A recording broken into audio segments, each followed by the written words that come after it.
Why choose a Sleep Number smart bed? Can I make my site softer? Can I make my site firmer? Can we sleep cooler? Sleep Number does that. Cools up to 8 times faster and lets you choose your ideal comfort on either side. Your Sleep Number setting. It's the Sleep Number biggest sale of the year. All beds on sale up to 50% off the limited edition smart bed. Plus free premium delivery with any smart bed and adjustable base. Ends Labor Day. All Sleep Number smart beds offer temperature solutions for your best sleep. Check it out at a Sleep Number store or sleepnumber.com today. AFR On Demand is brought to you by Breck Golf. Try Beaver Creek today, just 20 minutes from downtown Baton Rouge in the Zachary area. They've got a PGA Tour driving range, a short game practice area, 30 to 40-yard practice shots. It's a great place to chip and putt and practice if you don't have time for a full round. Book your tee time today, golf.breck.org, golf.breck.org. Matt Moscona. I'm very important. After further review. Say it one more time. After further review with Matt Moscona. And here we go. Live from the Mercedes-Benz of Baton Rouge studio. Let's ride!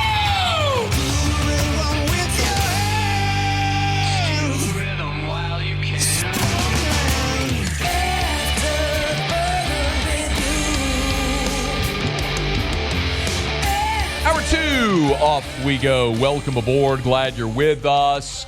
It's AFR, powered by Sunshine, your hometown John Deere dealer in Louisiana. I'm Matt. You're a loser, man! Hey, shut up, kid. Paul O'Neill. They're chanting Paul O'Neill's name. You suck. And Mr. Toby Tomplay.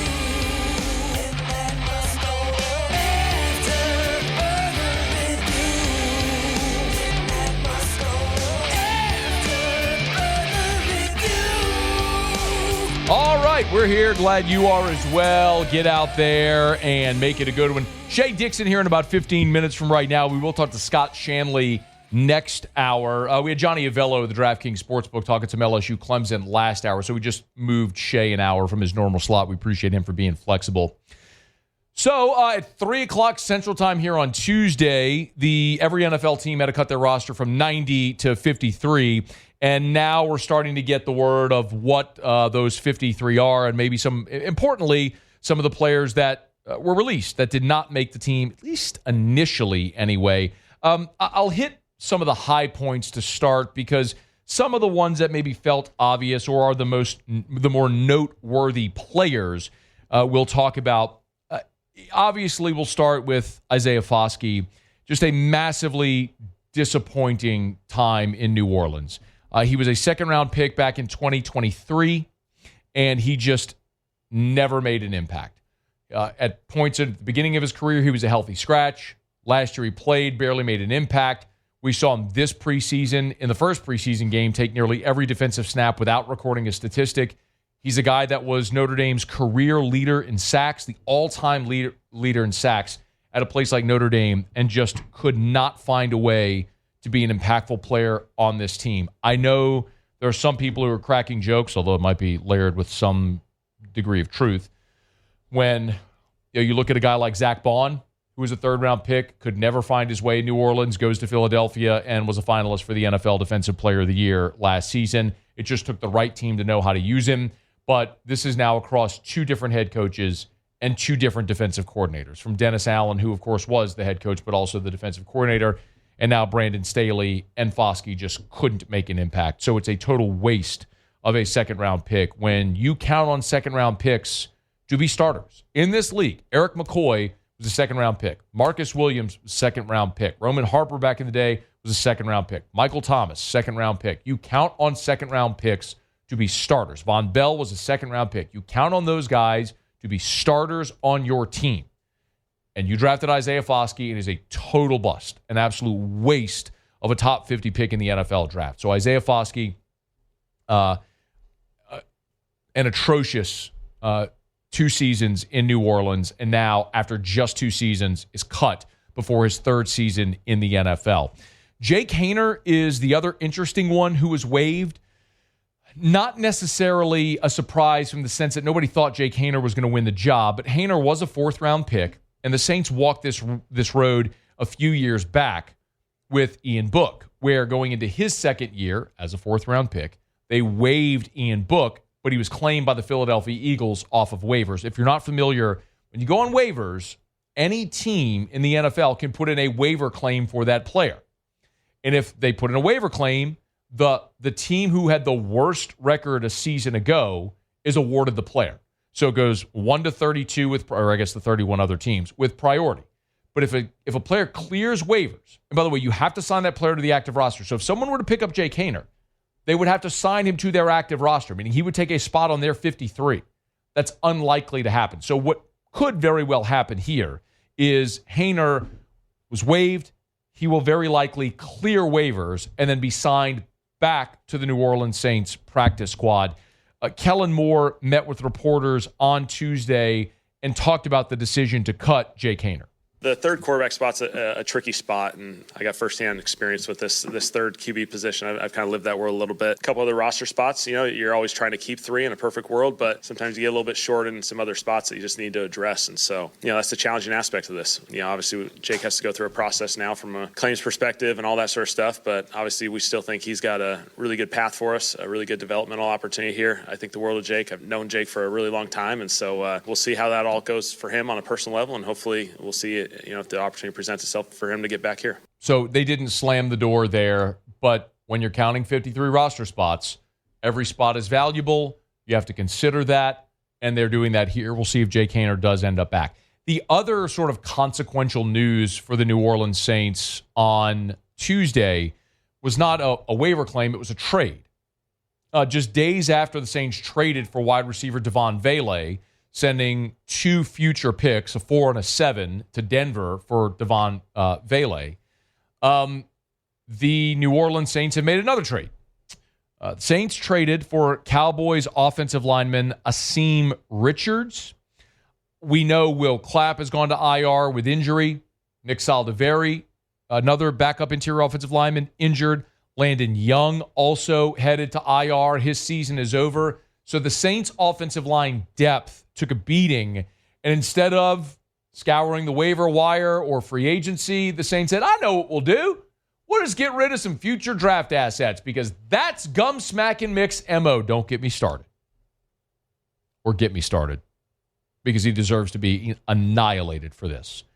The Saints are sending they're sending 2 future picks, a 6th and a 7th, to Dallas for Asim Richards. Here was Kellen Moore on the trade.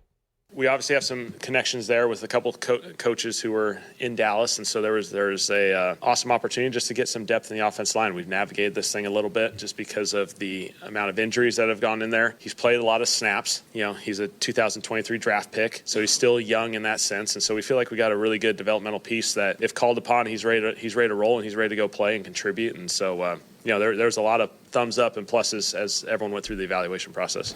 So Asim Richards, who was a 5th-round pick in the 2023 draft, as you heard Kellen Moore say there, has played in 21 career games in 2 seasons with Dallas, 1 start. So he's a backup. And the Saints now gave up 2 more draft picks, both 2028 picks. They gave up a 6th and a 7th round 2028 pick for Asim Richards. You wonder how and why the New Orleans Saints continue down the path they're in. This is why. Because you have Mickey Loomis treating his draft picks like monopoly money. It doesn't matter. Send him a few. We'll put a hotel on Park Place. Or in this case, I don't even know a Monopoly analogy because I haven't played Monopoly probably in 30 years. You're putting a hotel on a shanty. Whatever. What's the crappiest spot on the board? Those first 3 spots on the board in Monopoly, whichever one of those is, you're putting a hotel right there. It's not going to net you anything. Giving up 2 draft picks for a backup offensive lineman feels like you were dramatically overspending when there are undeniably going to be linemen of Richards' caliber that hit the waiver wire, that hit free agency, or at least are comparable. That wouldn't cost you 2 future draft picks. And before you poo-poo 6th and 7th round selections, Do you need me to run through the list of 6th and 7th round picks and UDFAs that actually become contributing players? You can't hit on those picks if you don't make the picks. And the Saints continue to do stupid crap like this because Gumsmack and Mick's the worst GM in the NFL. And he is running this organization into the ground. And hopefully, Gail Benson recognizes that sooner than later and fires him or moves him into some emeritus role where they allow him to stay in the organization and cut a check, but let someone who's actually competent do this job because Mickey Loomis is no longer capable. I don't know that he ever was. I'll say this. Isn't it becoming clearer and clearer the further removed we are from Sean Payton, who the actual drum major was, who the guy was that was calling the shots and was making all the decisions, the one responsible for the success? For all that everybody was like hand-waving Sean Payton when he left, y'all ready for Sean Payton to leave? Go to Denver. Get out of here. Okay, it's time. It's time to move on. Learn something new. Oh, really? What if we took a poll today of Saints fans? Would you take Sean Payton back today? Let's do that poll. Would you take Sean Payton back today? Yes or no? Saints fans, would you take Sean Payton back today? Yes or no? We'll put the poll up on Twitter. You can email me, tweet me, or text me as well. 225-396-4400, 396-4400, 396-4400. Would you take Sean Payton back today? Watch those numbers pop. In any event, as you look at the rest of the roster of note, Clyde Edwards-Helaire was released, but we talked about that with Ross Jackson. That's a very likely scenario where both Velus Jones and Devin Neal made it. They were probably protecting some of their young guys from waivers. Clyde, as a vested veteran, is a free agent, so he chooses where he goes. This will very likely be a thing where Clyde re-signs the practice squad and then ultimately will be added to the active roster and will be active on game days. I fully expect that. The Saints did keep initially 6 wide receivers: Olave, Shaheed, Cooks, Tipton, Vele, and Cedric Wilson, interestingly enough. The 2 tight ends they kept, aside from Juwan Johnson, Jack Stoll, and the 7th-round pick, Maliki Mataval. Interesting that both Jacobson and Trayton Welsh were waived. We'll see if those guys can clear waivers. Torricelli Simpkins, the third, the rookie from South Carolina, has made the team. Then, of course, Asim Richards, who was acquired via trade. Defensively, Chris Rumpf, probably not a surprise there that he made the team. Fadil Diggs and Jasheem Davis were waived. It'll be interesting to see if the Saints can get those guys back on the practice squad. No doubt they'll hope to do that. I don't know that there was anything necessarily that was surprising otherwise. So we will keep an eye on it. We always say it. It's the first 53, not the final 53, because you have over 1,000 players that became free agents in one day. So you look at the waiver wire, you look at who's available in free agency, who might be able to upgrade your roster at certain positions, then you make those decisions as you move forward. But the Saints have their first 53 set. And as that evolves, we'll continue to talk about it right here. Okay, we're brought to you by Parish Construction and Roofing, parishbuilt.com, parishbuilt.com. Do business with someone you know. That's me and Tilly and Terrio and Joe Morales, our whole staff over at Parish Construction and Roofing. Repairs, replacements, residential, commercial. I want to remind you always, we can help you finance your roof. If it's not an insurance-approved roof and you're paying cash, we can help you finance that. If it is an insurance-approved roof and you need help with your deductible, we can help you finance your deductible. Listen, we're going to work with you to hold your hand through the entire process from that first call. Most of us will replace our roof once or twice in our lifetime. It's not something we're familiar with. It's not like going to the grocery store. It's not even like buying a car, which a lot of us do often throughout our lives. We're experts at it. We got a team full of people who do this every single day. We'd love to help you. It's Parish Construction and Roofing. Go to parishbuilt.com, parishbuilt.com. Fill out the form on the homepage, parishbuilt.com. Do business with someone you know. Parish Construction and Roofing. All right, y'all, it's after further review. Scott Shanley in 1 hour. We'll talk some more Who Dat. Shea Dixon when we come back. A little recruiting talk that we do every Tuesday. Just bumping Shea back an hour, just flipping he and Johnny Avello today, who was here in hour number 1. Shea Dixon's here next. It's AFR. AFR. Take 60 seconds and remind you about our friends over at Action Industries. Innovation in action since 1982, servicing the petrochemical refinery markets of plants up and down the river. You know very well, if you work in any of those sectors, that you don't get hired to do work inside the fence without an exceptional safety record, and that is something that Action Industries prides themselves on and has for 4 decades now. Their safety record beats the industry standard. They've received commendations for their safety record. That's number one, first and foremost, and they check that box emphatically every day at Action Industries. And also the Advanced Turnaround Group. The Advanced Turnaround Group is a subsidiary of Action Industries. It is the same great company. It's just its own separate wing with a set of resources dedicated specifically to turnaround work. Need to bid your turnaround? You want the Advanced Turnaround Group, a subsidiary of Action Industries, innovation in action.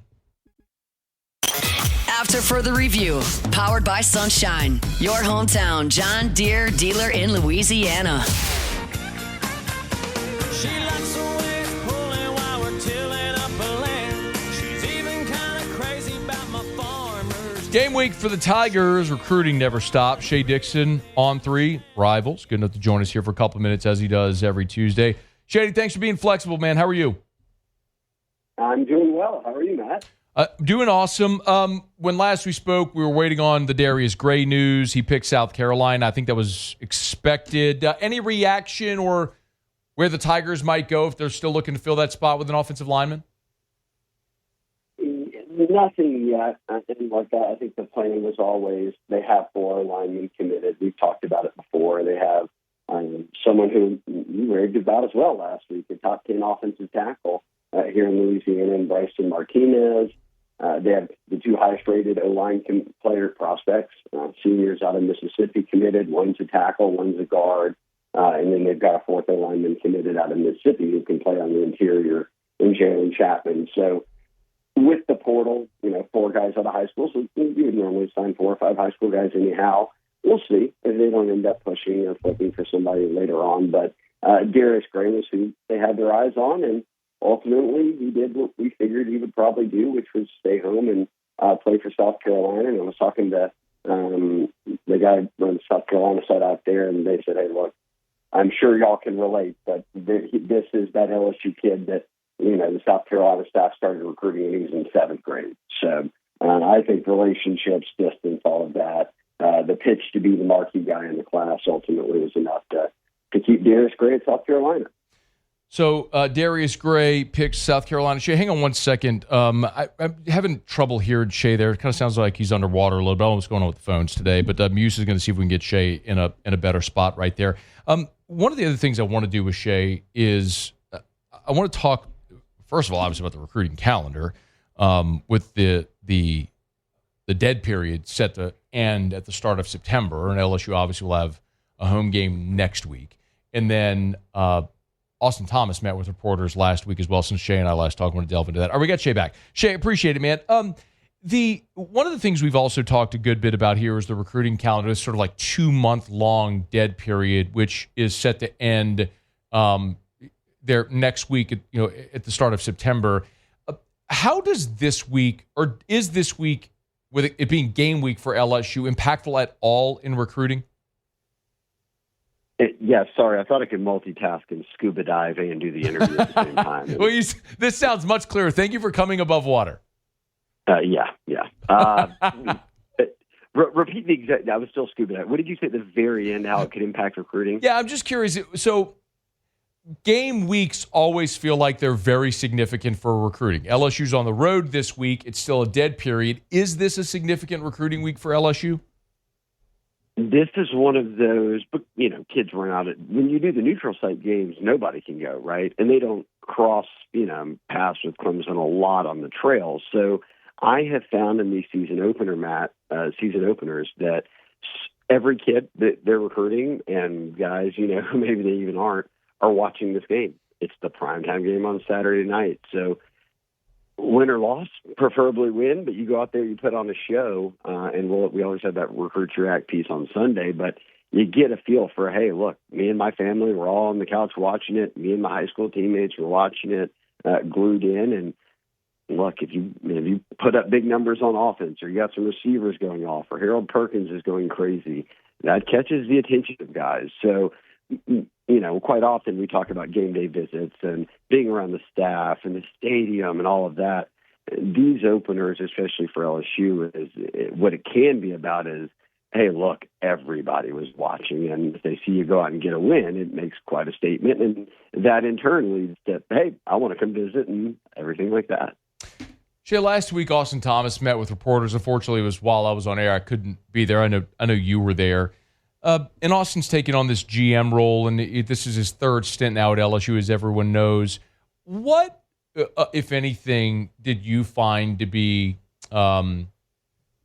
maybe of particular importance that Austin discussed a week ago? I mean, look, you've talked about it so much on your show, and we know kind of stuff that doesn't get said out loud, but the difference from where they were, and we're talking NIL, and now we're talking rev share, right? The combination of both.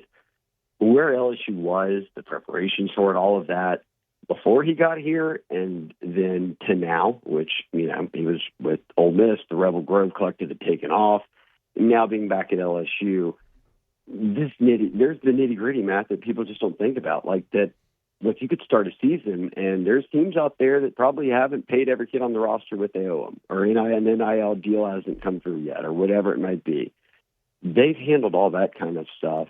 And I think for me, and I'll let you chime in, and we can back and forth however you want, but saying that we talked about he and Scott Woodward, the AD, went to Seattle Seahawks, and a lot of it's kind of NFL-based. If you have rev share and I give you $200, Matt, how are you going to break it up among your team? Well, you're going to probably give the most to your quarterback, your D-end, your left tackle. You're exactly how the NFL views it is kind of how they've built it, because you've got not everybody's getting the exact same, and certainly NIL-wise, not everyone's getting the exact same, and you've got to write all that out and pitch it to them.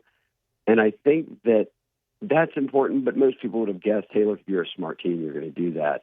Them planning 18 months ahead of time for rev share and then operating under rev share when it didn't even exist yet, just to be ready for it, I thought was key, because so many teams kind of waited around. And if you'll remember, it was supposed to be passed on one day, and it was like a week delay, 2 weeks delay, 3 weeks delay, 4 weeks delay.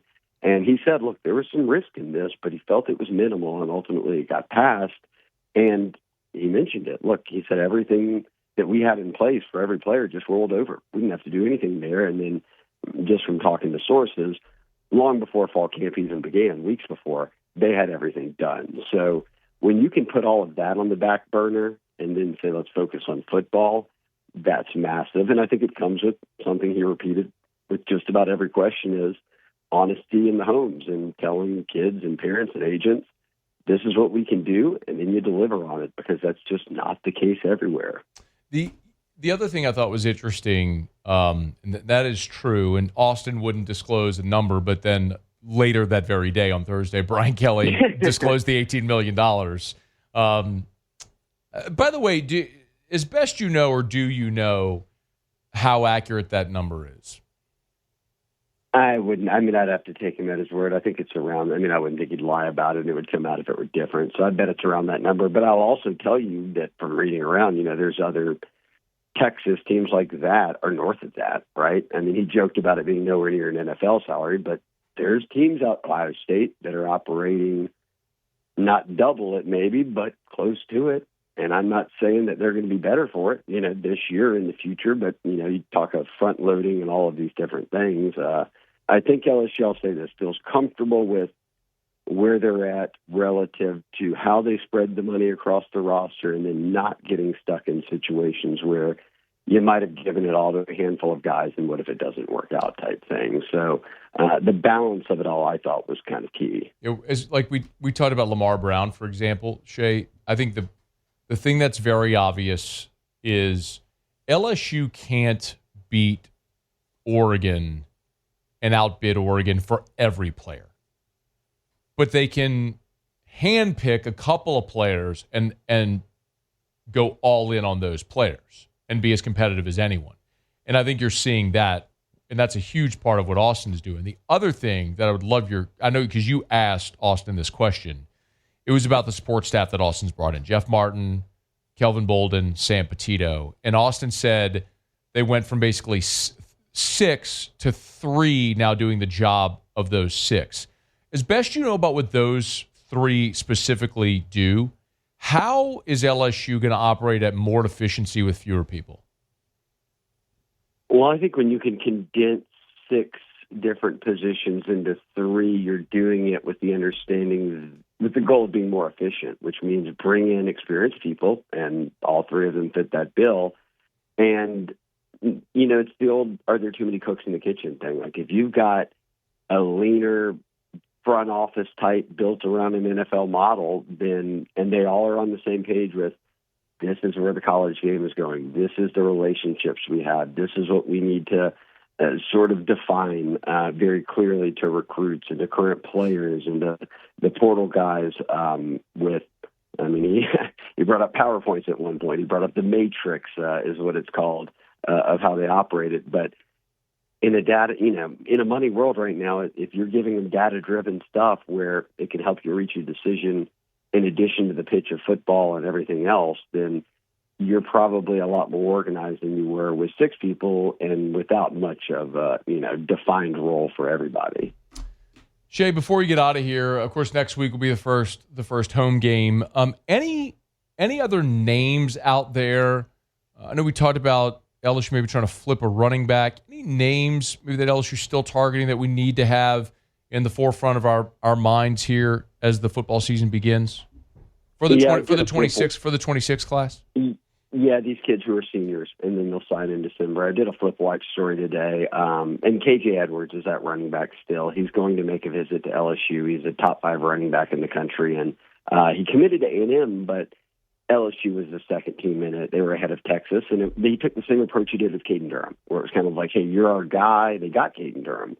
We'll see if they can ultimately flip KJ Edwards out of Texas, coming out of Carthage. And then, what's his name? He's the number 2 safety in the country. He goes to school here in town. His brother's on the football team. Blaine Bradford committed to Ohio State. But I've said it before. He committed in March.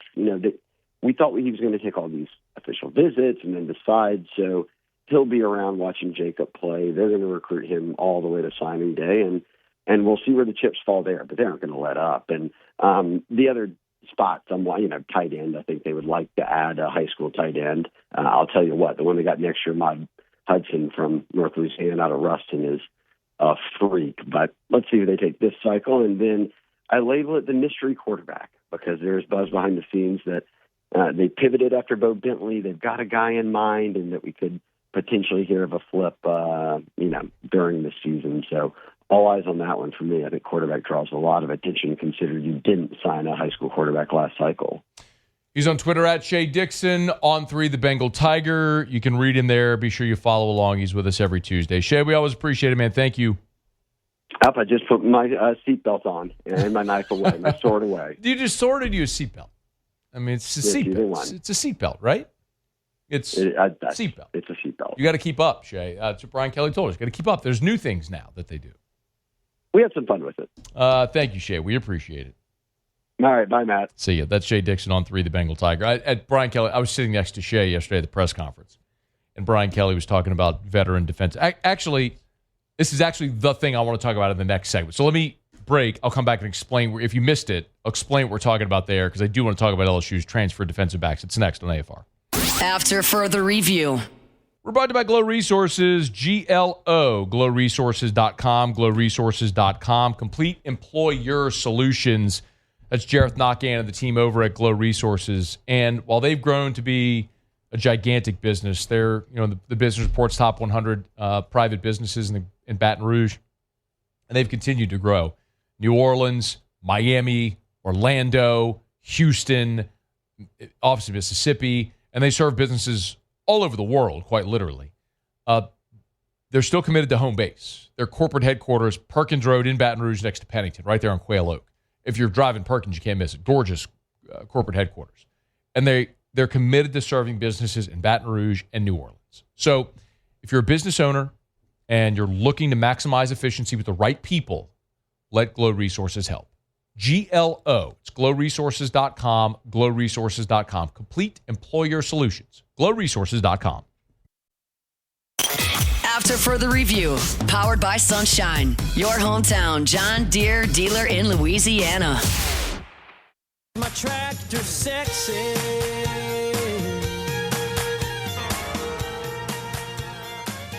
This is a very talented football team on both sides of the ball. Similar to us in a lot of ways, in that they've got elite quarterback play, elite skill, and they got dudes in the trenches on both sides. So it's a very similar team as far as just the makeup. So Dabo talking about the similarities between LSU and Clemson. Dabo met with reporters here on Tuesday. Brian Kelly on Monday. I want to dive into what he was talking about with the DBs. Love telling you about Lee Michaels Fine Jewelry, lmfj.com. Gents, if you're thinking of popping the question, you know where to go. Lee Michaels Fine Jewelry, been servicing Baton Rouge and beyond for 4 decades, where all of Louisiana has gone to get engaged. Here as we move into the fall, a lot of you might be planning to pop the question around the holidays. Maybe you're right there alongside Travis and Tay. What do we call it? Are we calling them Tavis? Kel Swift? Do they have a combo name, the two of them? Travis I have no idea. I'm just going to be honest with you. I have no idea. Tavis? That sounds the best. Trailer. Travis and Taylor, Trailer? I like Trailer. I think that's funny. Let's go with Trailer. All right, Trailer. Anyway, if you're thinking of popping the question, Lee Michaels Fine Jewelry. Thrill her with a gift in the red box. Baton Rouge, New Orleans, Lafayette, Shreveport, and online at lmfj.com. lmfj.com. You don't think Travis put a lab diamond on Taylor's hand, do you? Come on. All natural diamonds from the finest minds in the world. That's what you'll find at Lee Michaels Fine Jewelry. lmfj.com. I think the two biggest questions we all have about LSU this year is, number one, is the offensive line going to be better? 5 new starters, tons of experience, tons of talent, tons of depth. They just haven't played together. That's one. 2, how much better will the defense be? As a matter of fact, Brian Kelly on Monday was asked point blank, 17, how much better this defense will be this year. I just think there's a lot of confidence back there. How do you measure confidence? It's just the way they handle themselves, the way they play. They believe in themselves. There's a trust factor that they're going to go make a play. Confidence comes from playing the game, right? A lot of those guys that are back there now have played a lot of football. They're experienced players. And when you bring that experience forward, things like confidence come out, high competitive drive. Look, we got to put it all together. That's why there's great anticipation going into Saturday. But I think I have a trained eye as to what I'm looking at. And what I see more than anything else is a group that's very confident. You added A.J. Halsey, who's played in 36 games. You've added Tamarcus Cooley, who was a starter last year at NC State. You've added Mansour Delane, who's a 2-year starter at Virginia Tech. It's the thing we keep going through with this defense is you've got a lot of guys that are new, but you've got a ton of experience. It's as Dabo was talking, meeting with reporters and talking about the similarities with LSU and Clemson, which are true. Veteran quarterbacks, high-powered offenses, tons of talent on the defensive side. The difference between the two is how they've gone about doing it. Clemson returns 16 starters, the most returning production in the country. LSU has tons of production. It's just guys that produced at other places. Patrick Payton, Jack Pyburn, Mansour Delane, A.J. Halsey, Tamarcus Cooley, all over the field. And that's just on the defensive side of the ball. So, I will say that, when Kelly was talking about the defensive backs, and in particular it's safety with Halsey and Cooley, and they've gotten a lot of the conversation, and rightfully so. Because anybody with 2 eyes and a pulse that watched the defense a year ago recognized how poor the safety play was. And it's not to call out any college athlete or to make light of anyone or to scapegoat anyone. It's just to say you were very bad at that position, whatever metric you want to look at. If it's the yardstick that you gave up, if it's the Pro Football Focus grades, if it's the fact that you had guys that were starting last year that have one transferred to another. Sage Ryan's now at Ole Miss. Jordan Gilbert's now kind of running 3rd team safety and 2nd at star behind Perkins. That's the fact that circumstantial, the fact that you went and signed 2 safeties in the portal is an illustration of how much of a need there was. And this was the point where Brian Kelly was asked about A.J. Halsey and Tamarcus Cooley and Mansour Delane, these veteran defensive backs, and like how you can tell and notice their maturity, their comfort, their confidence. This is a soundbite that a lot of us have kind of laughed at a bit because Brian Kelly makes reference to, like, he says you put a sword in the sheath. You start with the seatbelt celebration. You see a lot of defensive backs do when there's an incomplete. They'll get up and they'll do the thing across their body. That's like put a seatbelt on, like you got them locked down. That's what that signifies. He said you put a sword. I don't think they're putting a sword. I think it's a seatbelt is the celebration. But that's what he's referencing when he says this.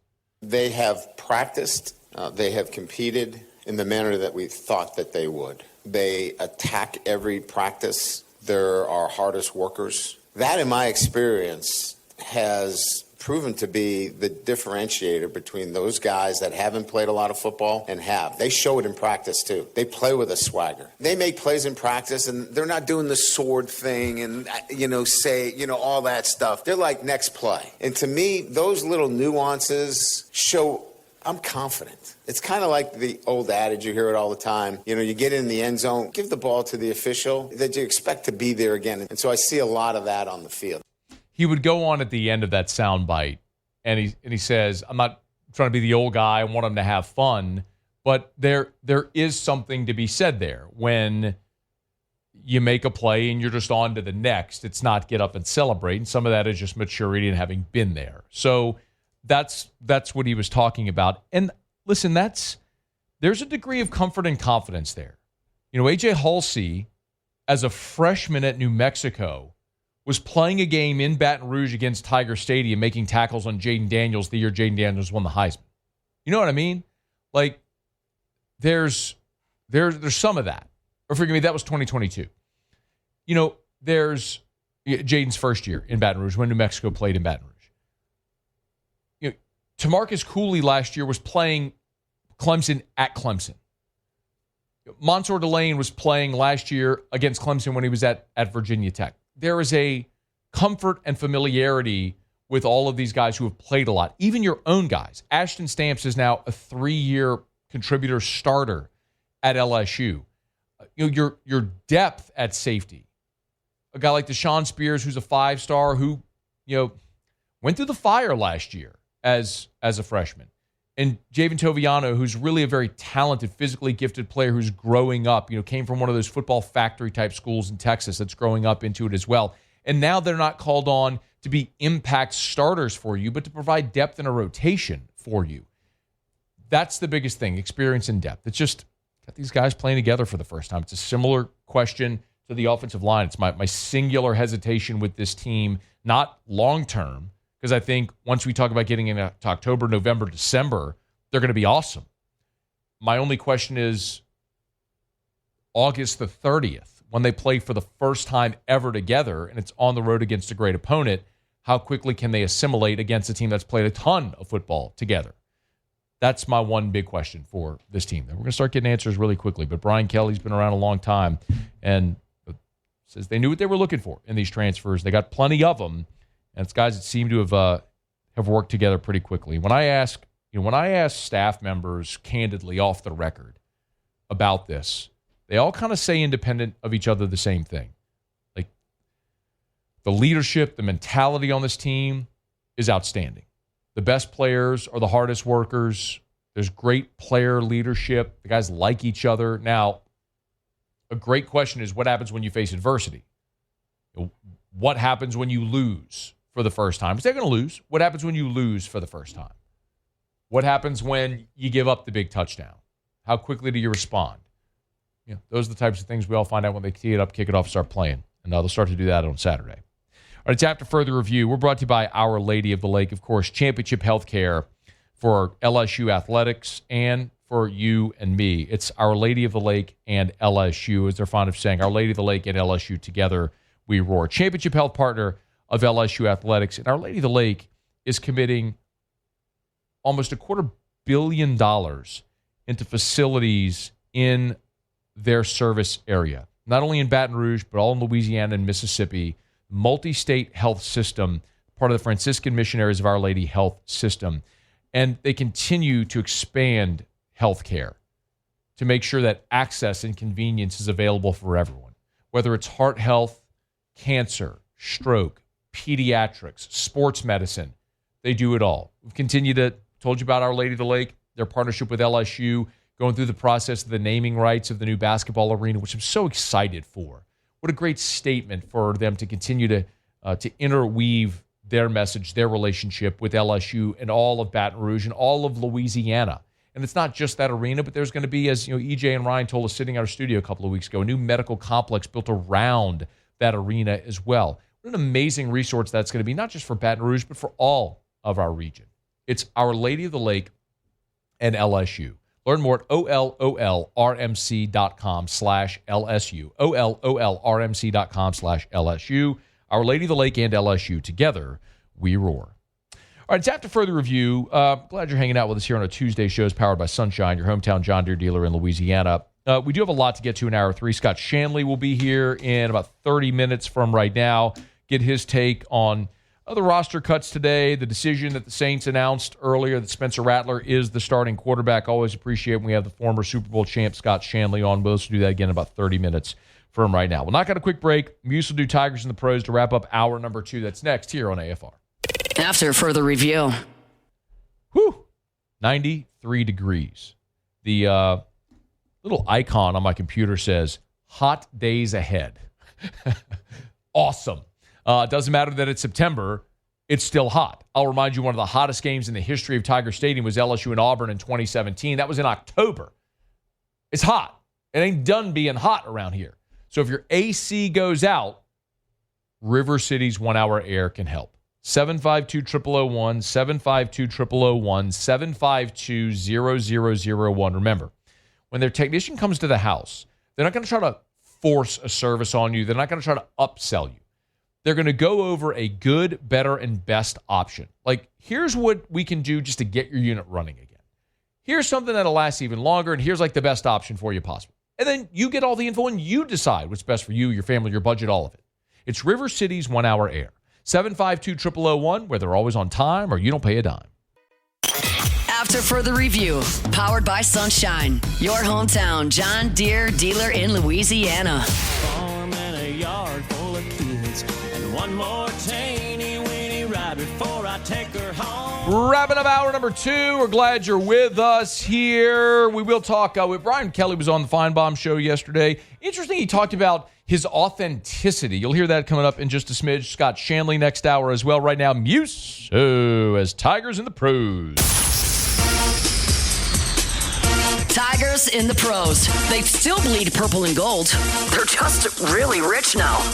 All right, let's start with cut down day in the NFL. Let's start with some great news, though. Congratulations to Josh Williams. He made the Tampa Bay Buccaneers as an undrafted free agent. Of course, played 6 years at LSU. I mean, look, we talk all the time. If you're going to make an NFL roster and you're not a drafted guy, do the dirty jobs. And we know Josh Williams will get in there, pass protect, play special teams. In his last preseason game, he did have 8 carries for 28 yards, which led the Bucs. He also caught a pass for 3. So now a member of the Tampa Bay Buccaneers. Congratulations to Josh Williams. The Tigers, who did not survive cut down day, have the list. Let's run through it quickly. They are Ty Davis-Price, Lyle Collins, Sadiq Charles, Russell Gage, Terrace Marshall, Andre Sam, Ali Gay, Mekhi Garner, Jordan Jefferson, Clyde Edwards-Helaire, Zy Alexander, Braden Swinson. Wow. Jarek Bernard-Converse, and Jalen Mills as well. Jalen's getting up there in age a little bit, but those are your Tigers that did not survive. Cole Henry, rough outing against the Bombers last night. Inning, 3 earned, walked a guy, gave up a homer. Not a banner night. Huge night for Anissa Morrow. 18 points, 15 rebounds. How's that for a double-double? Played 26 minutes in a starting role. Our team lost, though. And then Angel Reese rounded it out for the Tigers in the WNBA. Yet another double-double for Angel. 10 points, 17 boards. She would also had 4 assists and 3 steals. And her team lost as well.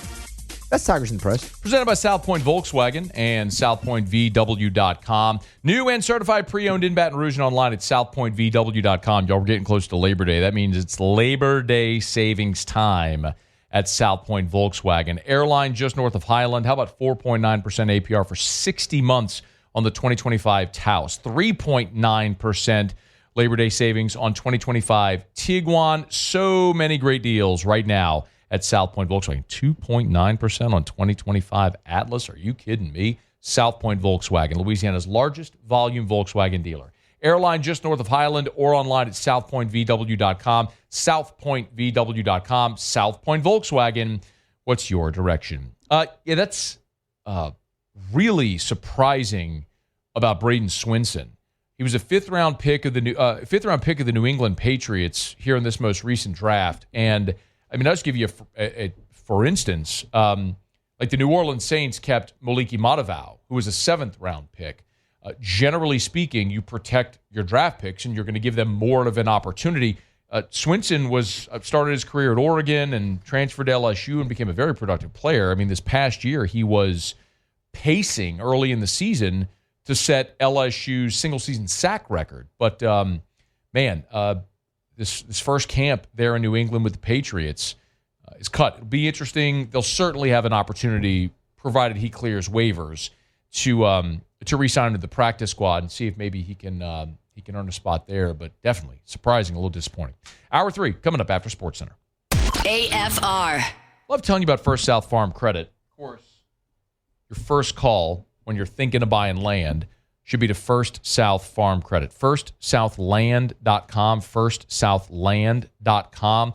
You know, if you're effectively thinking of buying property, think of it like outside of the city limits. You know, if you want 10 acres on Hushatu, maybe you're thinking of buying land in Pride or Watson, St. Francisville, Clinton, Zachary, or outside of Louisiana. First South Farm Credit can help you buy land anywhere in the lower 48. So you want the hunting property in Mississippi, they can finance your property there. I mean, like, why not? If you're living down the bayou, you want to buy your hunting property in Mississippi, they have a Thibodeau office. So you can do business with people who live where you live to help you buy land anywhere in the lower 48. You want the 20 acres in St. Francisville or the 200 acres in Mississippi? First South Farm Credit can help. Go to FirstSouthLand.com. That's FirstSouthLand.com.